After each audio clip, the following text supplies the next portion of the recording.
What if the greatest transformation of your life begins with a death? Not the end of your heartbeat, but the end of your illusion. The death of who you think you are. We spend our lives building an identity, a name, a story, a mask. But what if all of that is the prison? What if freedom doesn't come from adding more, but from letting go? Across ancient Stoic philosophy, Eastern mysticism, and even modern neuroscience, there is a hidden truth. The self we cling to is the self that suffers. But this is the philosophy of ego-death. And no, it's not about loss, it's about liberation. Dying before you die, it means waking up to a deeper life, a truer you.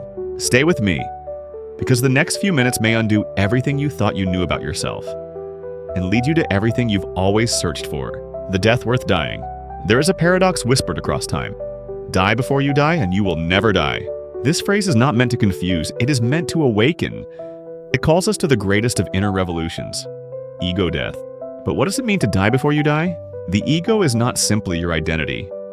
It is the story you believe about yourself. It is the I that clings to status, control, image, opinions, and possessions. It whispers, "This is me. I am this name, this job, this role, this success, this pain." And so we suffer when any of those things are threatened. In Stoic philosophy, Epictetus reminds us, you are not your body, your possessions, or your reputation. You are only your judgments. And if your judgments are false, if you mistake your ego for your essence, you live enslaved. Across spiritual traditions, this message echoes. In Sufism, dying before death is the highest initiation, a surrender of ego to the infinite. In Zen Buddhism, the great death is the moment the self dissolves, and reality is seen clearly without filters. Even Christian mystics like Meister Eckhart taught that we must let go of the self to unite with God. Modern psychology affirms this. CarlJung called it individuation, the integration of the unconscious, which requires the dismantling of the false self. In clinical research, ego dissolution, notably in psychedelic therapy, is linked to lasting changes in well-being, compassion, and peace. So this death, this ego death, is not annihilation. It is liberation. It is the shedding of illusion to uncover a deeper truth. You are not what you think you are. You are something far greater. The illusion of the ego. The ego is clever, it hides in plain sight. It tells you that you are a self-contained unit, that your worth is measured by what you achieve, how you're seen, or what you've survived. It builds walls of me and mine. But this is a fragile illusion, one that fractures the moment life doesn't go according to plan. The Stoics warned against attaching identity to anything outside your control. Marcus Aurelius wrote, "You have power over your mind, not outside events. Realize this and you will find strength." To identify with your name, wealth, trauma, or even your virtues is to build a house on sand.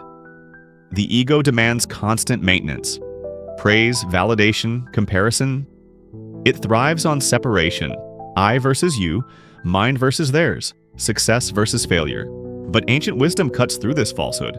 In Advaita Vedanta, the concept of neti, not this, not that, guides the seeker to strip away everything they are not. Not the body, not the mind, not the roles. Until what remains is pure awareness. The Tao Te Ching teaches, when I let go of what I am, I become what I might be. Even in modern neuroscience, we find compelling insights. The self is not located in any one place in the brain.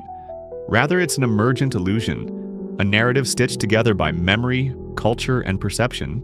When you believe the story blindly, you suffer. You defend, compare, compete, fear, and grasp. But when you see the ego for what it is, a mask, you gain the power to remove it. And beneath that mask, something silent and luminous waits. The ritual of surrender. To die before you die is not a single moment. It is a sacred ritual of surrender, repeated in 1,000 forms. It is not passive defeat, but active release. A holy renunciation, a laying down of all the masks we wear and the walls we build. Surrender does not mean giving up, it means giving in to truth. The Stoics called this acceptance of nature's course amor fati, the love of fate. Epictetus taught that freedom comes when we align our will with the cosmos, not when we bend the world to our desire. To surrender is to say, let the external world be what it is. I will master only my response. In Islamic mysticism, surrender, Islam, is not submission through weakness, but through love. It is the soul bowing to the vastness of the divine. In Bhakti Yoga, surrender is devotion. The I dissolves in the presence of something infinite and beloved. Even modern psychology supports this. Acceptance and commitment therapy, AKE, teaches that resisting pain causes suffering, but accepting reality while committing to values fosters resilience and peace. The ritual of surrender begins with small moments, letting go of the need to be right, releasing the impulse to control, pausing instead of reacting, accepting uncertainty, discomfort, and imperfection. It matures into greater acts, forgiving the unforgivable, stepping away from false identities, letting a part of you die so something greater can live. Like autumn leaves releasing their branches, we too must trust the falling away.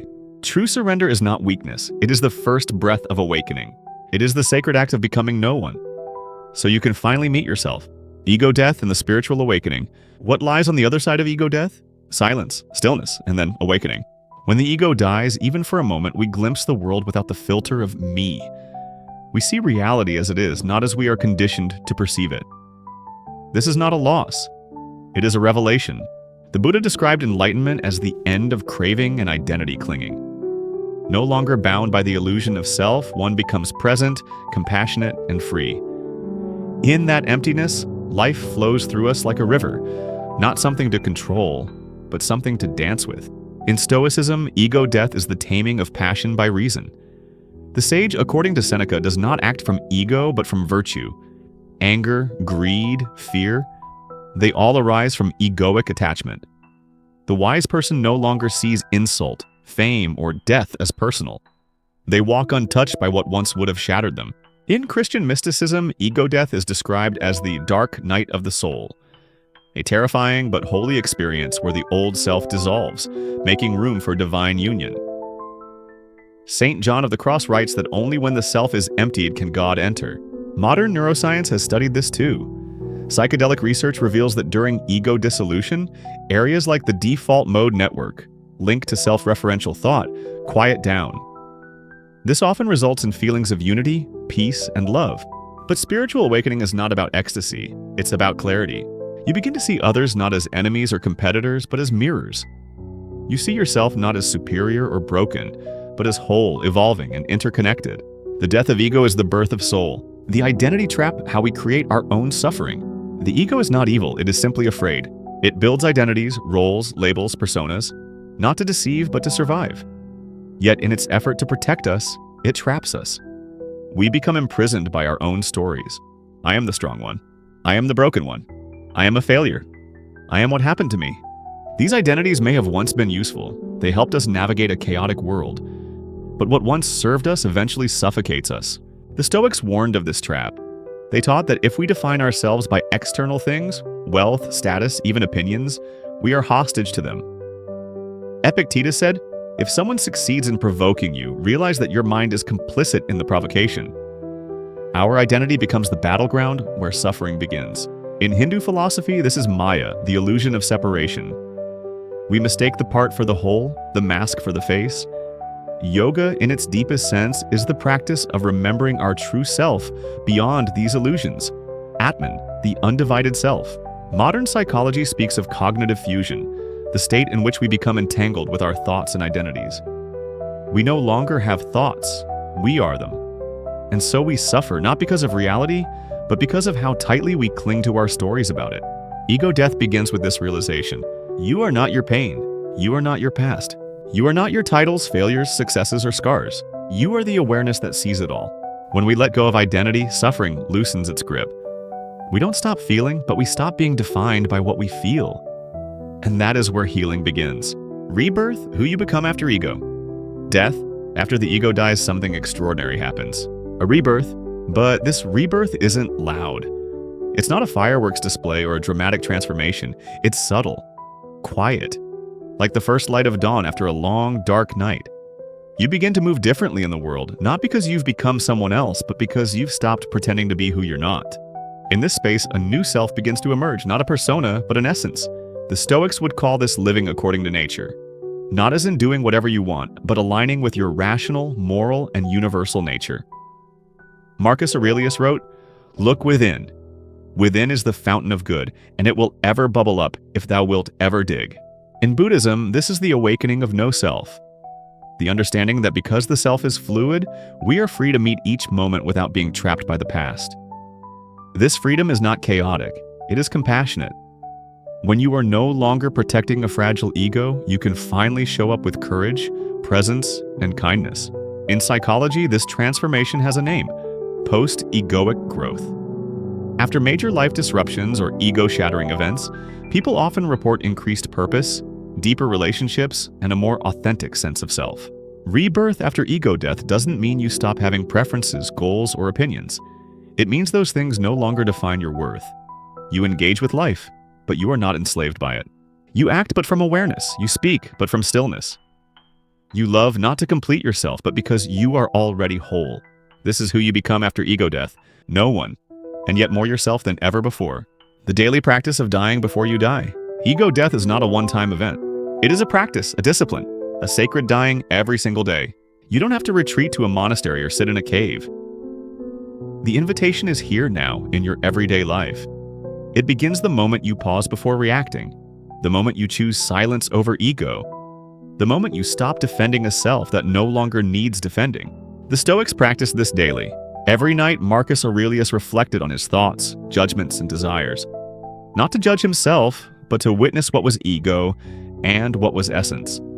Premeditatio malorum, the premeditation of adversity, trained the mind to let go of entitlement and expectation, two of ego's favorite addictions.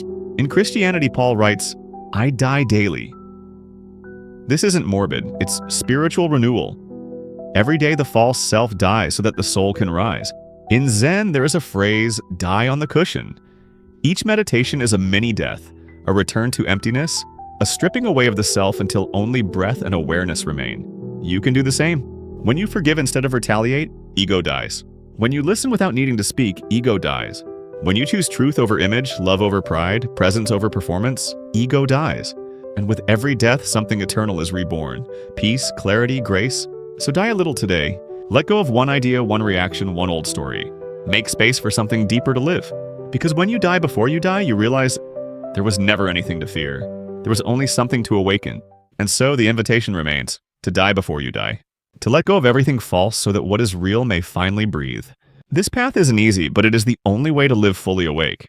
The ego will fight, the mind will resist, but the soul remembers. If this video stirred something within you, if it cracked open even the smallest space of awareness, then stay with us. Subscribe to Luminous Soul and walk the journey of awakening together. Leave a comment below. What part of you are you ready to let die? Share this with a fellow seeker. And never forget, who you truly are has nothing to prove, nothing to fear, and nothing to lose, because the real self cannot die.